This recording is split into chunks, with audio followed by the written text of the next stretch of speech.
So next is Ellie with a very interesting inspiration speech about an interesting tale of those from what I heard.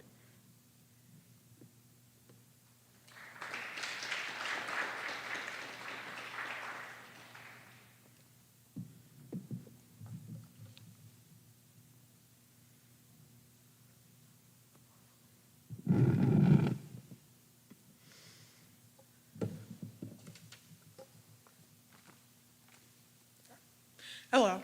If you didn't catch it in the intro or the slides next to me, I'm Ellie Kolasa, and I will be giving my inspiration speech today. So my inspiration is a Percy Jackson book series. This three-series trilogy of Greek mythology finding itself in the modern world with action, suspense, and a whole lot of fantasy will forever be one of my favorites. From the characters, to the lessons, to even how it just gets kids to like reading, it's an all-around great series. Looking back, this series was pretty important to me when I was younger. 4th through 5th grade, maybe even a bit of 6th grade, Percy Jackson was basically my entire personality. Anyone who was there for this time can vouch for this. I even got an award for it at the end of 5th grade. However, I feel like I've gained a bit more to my interest. This series still had a big impact on me. One thing I find inspiring about the series is the characters. Take one of the main characters, Annabeth Chase, for example. There are many things I could tell you about Annabeth. I could tell you about her achievements, the battles she fought and won. But I want to focus on one of her specific attributes, or lack thereof. Annabeth has no powers, or at least not very prominent ones. And while this seems normal, every other one of the main characters does have one or multiple of these powers, and so do most of the villains. The thing that I find inspiring about this is that even though a lack of powers gives Annabeth a big disadvantage against mostly everyone she faces, Annabeth does well anyway. Annabeth uses her other attributes and never really seems to be powerless. Even looking at the cast of characters, you wouldn't consider Annabeth being the weakest on the list, even if chosen weakness did have a physical power. Another thing I find inspiring about the Percy Jackson series are the small lessons you end up learning without even realizing. You could look at this like the memorable quotes, such as the infamous, "With great responsibility comes a great need to take a nap, wake me up later," said by Nico D'Angelo in The Bud of Olympus. Although you could also look at this as an overarching theme or moral. Now, if you've gone over this kind of stuff in class, you're probably tired of it already. Believe me, I went through that too. But when you're not forced to figure it out at school or for homework, it can be cool when you realize it on your own. One of these themes or morals could be about family, and this is talking more in the first book. The first way you can see why family is an important part of the first book is in one of the most obvious ways. Our main character, Percy Jackson, finds out his biological dad, who he's never met or even heard from before, is actually the Greek god Poseidon, god of the sea. Not only does this greatly affect Percy's life, introducing him to the world of mythology, but it's also interesting to see this father-son relationship that neither of them thought they could ever have, and all the imperfections within it. Another way the theme of family is important to the first book could be more of a found family. For those of you who might not know, found family is a popular trope that basically consists of people who are close enough to consider each other family, even when they are not related by blood. Some of the friends Percy makes, he grows closer to them through all their shared adventures and struggles. They could even consider each other family, even though they might be loosely related by blood. Mythology is quite weird.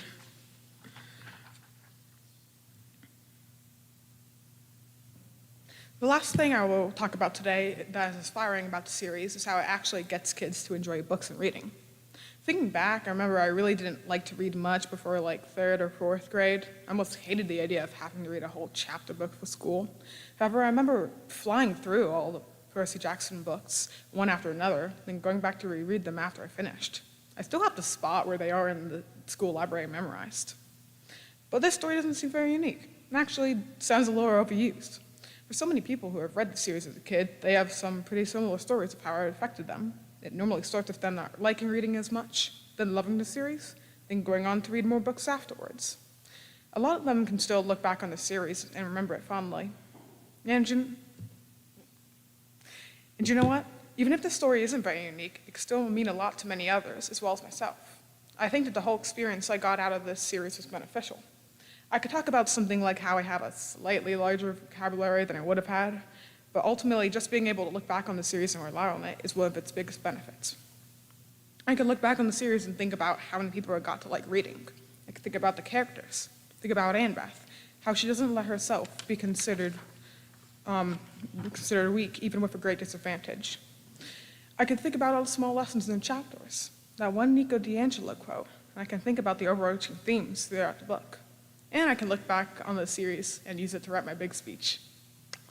So I find the Percy Jackson series very inspiring, whether it be through the characters and their actions and choices, or all the little things I learn along the way, or the people who were affected by the series. Along with many others, the series has definitely made an impact on me. I'm glad to have this to be able to look back on as I grow and add more to my personality that isn't one book series. Here are my credits, and thank you for listening.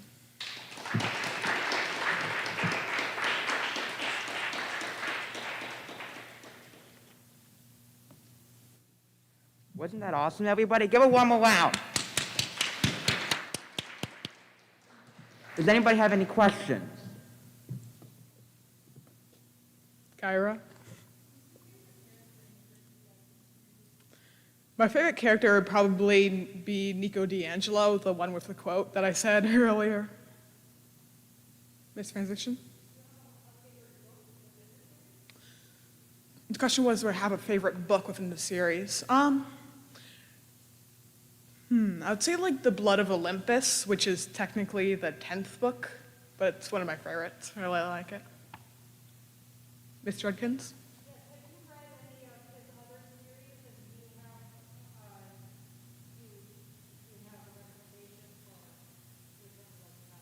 The question was, have I read any other series written by the same author? Yes, one of my favorites, other than the Percy Jackson series, is the Magnus Chase series. I think it only has 3 books so far, but I think it's pretty good. Mine?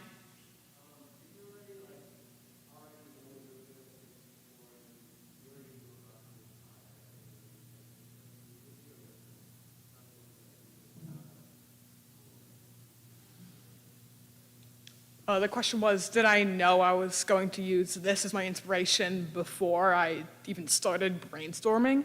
And the answer is no. I didn't really know what I was going to use.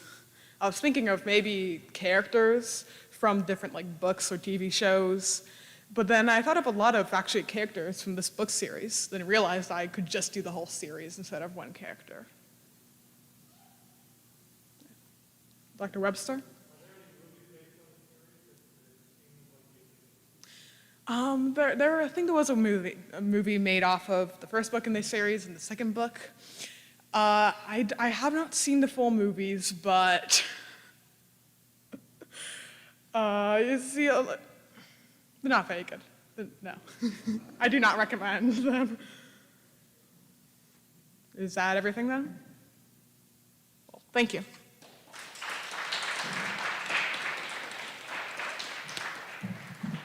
Thank you all for coming here to listen to these great inspiration speeches. I hope you have a great rest of your day.